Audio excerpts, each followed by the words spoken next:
Now this whole passage is a wonderful echo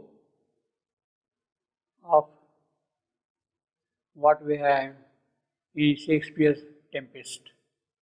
Many phrases, many words are exactly from the drama. Such stuff as dreams are made on. See, that is exactly the phrase we have got here. This is the stuff from which the ideal is formed. This is practically the reproduction of such stuff as dreams are made on in Shakespeare's drama. See, let us read that thing. First, let me read the background about the passage which is there in the Tempest in Shakespeare. Anticipating his daughter's wedding to the Prince of Naples, Prospero has staged a short entertainment with spirits taking the parts of Roman gods. But he abruptly cuts the fun short when he remembers some pressing business. He, Prospero, he has to go away. He tries to calm the startled couple by explaining, somewhat off the point, that the revels performance they have witnessed was simply an illusion. What they have seen, that revelry, etc., was simply an illusion, bound sooner or later to melt into thin air. Same phrases what we have got used. Prospero's metaphor applies not just to the pageants he has created on his fictional island, but also to the pageant Shakespeare presents in his Globe theatre. Globe, the phrase is globe there, I will read that thing again. Globe, rounded, you see round. Globe theatre, the great globe itself, means there is a double play on. Globe is the theatre in which Shakespeare's dramas were being performed. And it of course stands for the earth, the great globe. Towers, palaces, temples, globe theatre, the earth, all will crumble and dissolve, leaving not even a wisp of cloud. See again a cloud, cloud on cloud, as we have got here also. Behind Prospero's pageant is the innermost Chinese box. Chinese box, box within box, box within box, box within box. So this is the innermost box. The tempest within a play, the so-called real world. So this is the so-called real world, you see. Merrily, merrily, merrily, sweetly, sweetly, sweetly. Life is but a dream, and people are the stuff dreams are made on, not made of, made on, built of. Here, Savitri doesn't use made on, he doesn't say built on, formed. What we have got in Savitri is formed. Just as characters to be called the stuff players are built on, our little life is like a brief dream in some divine mind. Now, of course, this is not divine mind. This is Savitri's mental being which is seeing all that thing. Rounded with the sleep. You see, we have got round, illusion rounds. Here we got rounded with the sleep. Made perfect. The dream is made perfect by sleep. That is either surrounded or rounded off, completed, perfected. Well, actually, I will not say completed. Rounded means made perfect by sleep. Prospero seems to mean that when we die, we awake from the dream of life into true reality. So, Savitri, you would have wake up, you are living in a dream. You would have wake up and awake to true reality. What is the true reality according to him? Mind, thought. or at least into a truer dream. The stuff of dreams seems to derive from this passage, but it only superficially resembles Prospero's pronouncement. The stuff of dreams, as we use it today, refers to a scenario one can only fantasize, something devoutly to be wished. But Seventu has put that thing literally in the language of Shakespeare, the whole thing. So, in other words, Mr. Death has read Tempest very well. And he is tactily quoting Prospero's speech while addressing to Savitri. Prospero's stuff refers to the materials that go into creating an illusion, not the object of a wish. Take the note that Prospero says, made on, not made of. Despite Humphrey Bogart's famous line in 1944 film, The Maltese Falcon, the stuff that dreams are made of, this is wrong. Bogart suggested the line to the director, but neither seems to have brushed up his Shakespeare. So they are taking fancy, they are taking liberty, so to say. Film bluffs made of is the authentic phrase. It is not the authentic phrase. The authentic phrase is made on. The dreams are made on. But they are only dreaming. Now let us read what we have got actually.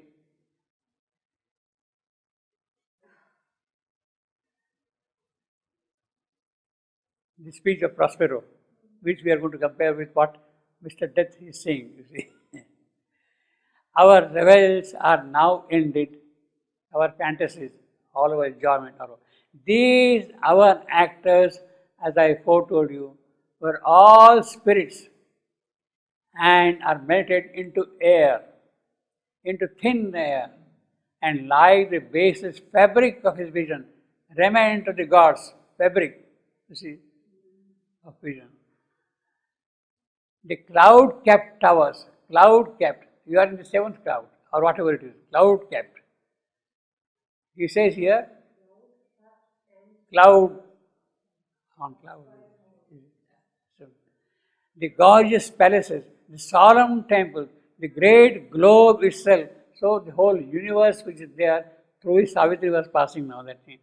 Globe itself. Yes, all which it inherit shall dissolve. According to Prospero, the whole thing will dissolve. And like this insubstantial, see, he is using the word here, insubstantial. In Savitri, we got unsubstantial. You see, unsubstantial. Passion faded, leave not a wreck behind. We are such stuff as dreams are made on, and our little life is rounded with sleep. So he has mastered Prospero's speech very well. Death is a person who enjoys Shakespeare's drama, and he can quote literally all the phrases from the drama. See, thy unsubstantial immortality. We had insubstantial, you see. The subtle, marvelous mind of man has pain. The world from which the yearnings came. When it would build eternity from the dust, man thought pains, images, illusion round. Here we got illusion round. There the sleep round. Prophesying glories, it shall never see.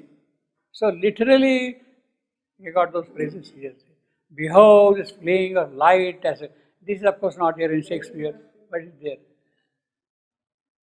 Aerial remnant of the God, remnant of God. We got that thing already seen, see. Cloud satisfies cloud. You see, he said cloud kept. Cloud satisfies cloud. Phantom to longing, phantom beings. Phantom, revelry, whatever that means. laying sweetly, sweetly is class or sweetly cheese. This is the stuff from which the ideal is formed. See, this phrase is literally the same, but the ideal is formed. What is your ideal after all? Your imagination, your cloud, you are living in a cloud land. His builder is taught. You see, he uses builder. Made on, instead of made on, he says form or build. Is thought. Is based the heart's desire. But nothing real answers to that call.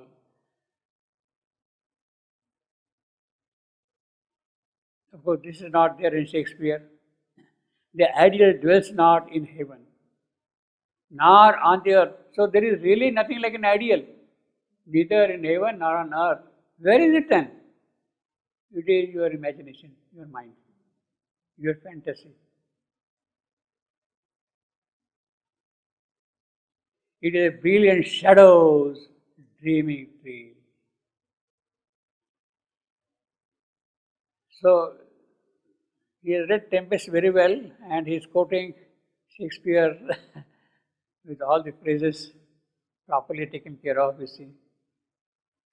Now, we have got such literal echoes from various places in English poetry in Savitri. This is one of the best examples of Prospero's speech put in the mouth of death in this manner. To the end of the first section of Symbol Dawn. See, 1.4, 1.45, 1.46, 1.45, 45, 46. See, the problem was there was a possibility of the divine goddess entering into the earth process.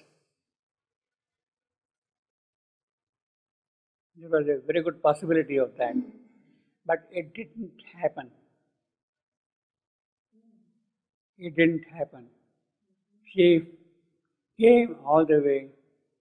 The whole thing had completely changed now, that thing. But then suddenly she withdrew, went back. Unwanted. Things were not ready for her feet yet. Things not ready. So she withdrew. Now the moment she withdraws, see, when she is coming here, there is such a big change, nice, beautiful change. It's a nice big change, beautiful change. But she is withdrawn. And what happens as a result of that withdrawal? There was the common light of earthly day. So she is not there now, the divine light is withdrawn. And what do we have then? The common light of earthly day. Aphrodite from the respite of fatigue, once more the rumor of the speed of life pursued the cycles of a blinded quest. So we keep on moving in a blinded quest constantly. She has withdrawn, and therefore we keep on going round and round, round and round again without seeing what is going to happen at all, you see. All sprang to their unvarying daily acts. So we are doing our routine things constantly. Get up in the morning, do this, do that, etc. Take breakfast, go to the office, come back. It goes on repeatedly, on and on and on. All sprang up their unvarying daily act. The 1,000 people of the soil and tree obeyed the unforeseen instant's urge. And leader here, with his uncertain mind, alone, who stares at a future's covered frame, man lifted of the burden of his fate. So basically, these first 3-4 lines, once more the rumor or the speed of life pursued the cycles of a blinded quest. All sprang up to their unvarying daily acts. 1,000 people, so the soil and tree obeyed the unforcing incense earth. There was a common light of earthly day. Now, this whole description is from Wordsworth's Ode to Immortality. He used to go and see beautiful scenery and lovely things and enjoy nature, Wordsworth. But then later on, one day he found that there was nothing, and there was the common light of the day. He sees only, not those beautiful things and all that, only the common light. The phrase common light of the day is exactly from Wordsworth.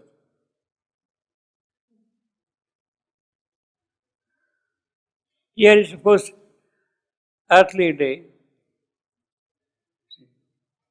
So there are echoes like that from the English literature, from various literatures in Savitri, which is full of all those beautiful things. You see. So here we have got a lovely passage on a sustained level, running into several lines corresponding to Prospero's speech in the Tempest. Shivendu, of course, has read those dramas of Shakespeare. He has taught them in the college. He must have seen the performances also when he was in England. How the dramas, how those actions. So everything is saturated in him, always, and it just comes out in its own manner. Prisoner of nature.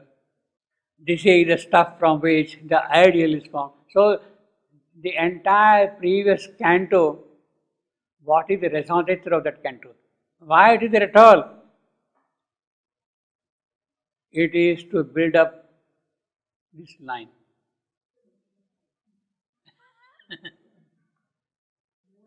Yes. Yes. To substantiate this line, the whole canto was described.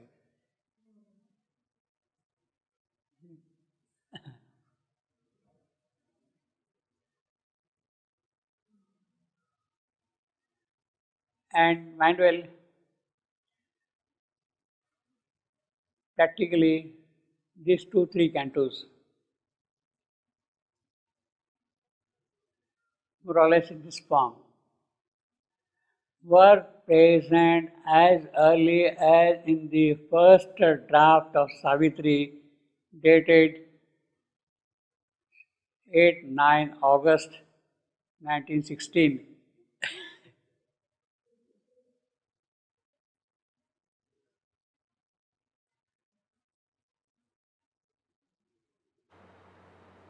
More or less in that form.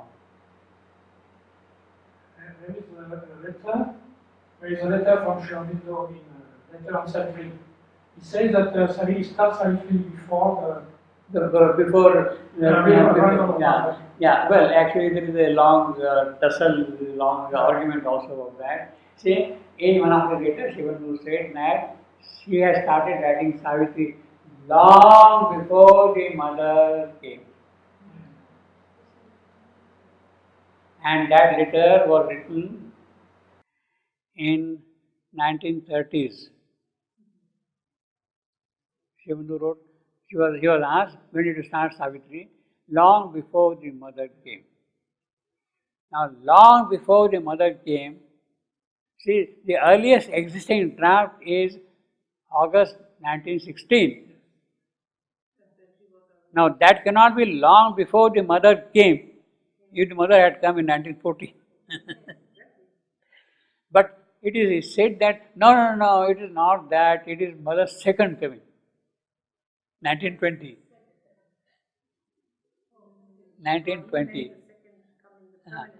But then, if it is 1916, the first draft, and mother came in 1920, it cannot be long before. It, it cannot be long. It cannot be long. In the sense, no, in the sense, yeah, of course, in the sense that he didn't know that this mother incarnation exists already, and he wrote it. 4 years before. Yeah. It is long before he knew. But if 4 years Mother is will long, come. 4 Yeah. years is long. It's long in this sense, yes. Long does not, that, no, historically 4 years does not count for long. Long before and long, he doesn't say long before the mother came. You see, he doesn't say long before the second coming of the mother. I would have thought 1908 or something like No, that. you see, actually, there is one of the argument is there is a heap of papers, and uh, Shivandu had started writing Savitri in Baroda in 1893. Sorry, 1897 or so, around that time. When he wrote Love and Death, Urvashi, at the same time he also made the first draft of Savitri about that time, three, trilogy. Savitri, Love and Death, and Urvashi. Now, it so happens that that draft does not exist. What he wrote in Baroda, that does not exist at all. But that does not rule out the possibility of his having written the first draft in Baroda. It got lost. Did he say he wrote it in Baroda? Yeah, yes, yes. See, in one of the places there is a statement, the Savitri first draft in Baroda. Oh, yeah, that I was. And yeah, in Baroda, yeah, and there is a little rider to that. Then, in the margin of that note, he has put a question mark. So he's forgotten himself. He must have forgotten that. Question mark. Now, there is a question mark there. Now, that leaves a lot of room for argument. You see? Still, he is very clear that long before is very difficult. It cannot be before 1920. See, the first existing draft is 1916. 4 years does not count for long before. It has to be in Baroda. Now, that question mark, is it the lapse of memory of Shivendu? Which is not unlikely also. Or long before the lapse of Shivendu's memory? I think he was so engaged in other things. It cannot be. What is the answer? Actually, first draft of in Baroda, question mark. Question mark does not necessarily get connected with the chronology. It means that yes, it was in Baroda, but where is the draft? Question mark.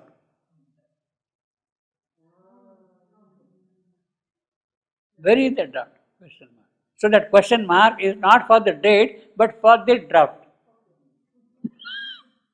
See, he was reading here in Baroda in 1897. He was taking up many themes from the Mahabharata. Urvashi, Love and Death, Savitri, they are all themes from Mahabharata. So it's not unlikely that he did write the first draft in Baroda. And that question mark I will attribute, where is the draft? See, his Meghaduta was lost during his political movements. The whole thing was lost. And he says that it was rather well done, but that thing does not exist now. Kalidasa's poem, Meghdut, the cloud messenger, he had translated into English. And he says that it was rather well done, but due to his political turmoil, movement, this thing, that manuscript got lost. So that question mark could also be attributed to the Savitri manuscript getting lost. It is not necessarily connected with the chronology. I would still sustain long before stands for the Baroda draft. Because you ask, no, because you see the way the Savitri writing went on for long years, he was, see, the first draft which he wrote in the Arya period, 1916 to 1920, the first draft. He calls it a vision and a tail and a vision. Later on, it became a legend and a symbol. So people were asking, what is this change? Why this thing, that thing, etc. etc. Then in that context, he replied that he started writing Savitri long before the mother came.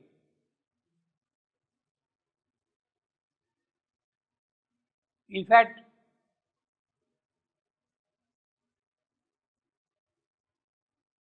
that is also very significant. That issue I got lost. Because it was long before the mother came.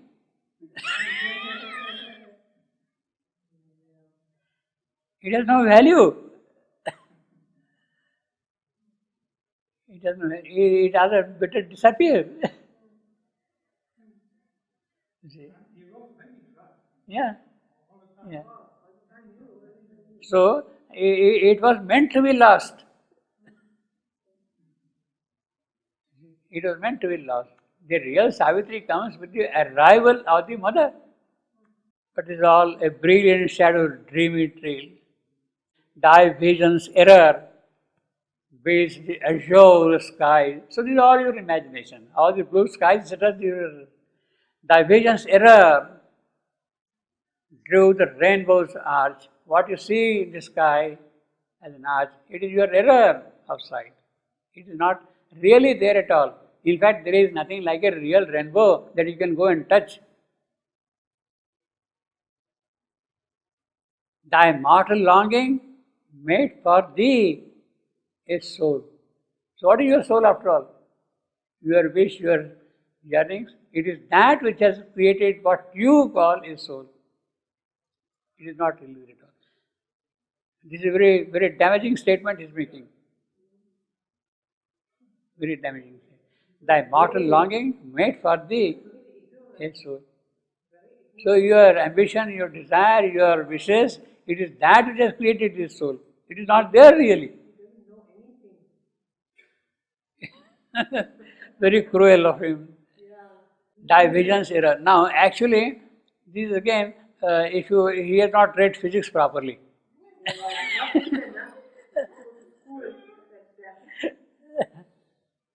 Vision's error drew the rainbow's arch. Each individual has his own rainbow. If you stand in the open and see a rainbow, it is not the same rainbow each one is seeing. All of you are seeing. It is not the same thing. You are seeing your own rainbow, you are seeing your own rainbow, she is seeing her own rainbow. It is not the same rainbow which is there like an arch in the sky. According to physics. There is nothing like a objective thing in the sky which is independent of the observer.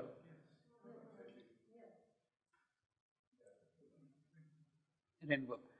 The theory is when you got a drop of water, you can see in the spray of water also. When you got a drop of water, then the ray of light comes here, gets reflected and comes back. It is called total internal reflection. Now, so you are seeing it here and it is coming, you are going here and it is coming back to you, ray of light. The sun's ray is going there and it is coming back to the drop of light on your eyes. Now, you see when, like a prism, when the light passes through the prism, you see different colors. So when the beam of light, sunlight, goes there and comes out, it comes out with different colors. This is one single white ray. When it comes out from the drop, it has all those rainbow colors, all those colors you see. Now this happens of coming and going and entering the drop and coming out. It happens only for a certain critical angle. If you look at the sky at a certain angle, then only you will see the rainbow. If you see, otherwise you don't see it at all, you see. That critical angle is not there. And that critical angle is 42 degrees. 42 degrees. So when that critical angle is there 42 degrees, you see the rainbow. So therefore all around, because it's 42 degrees all around here, you see. You see the complete arc. You see.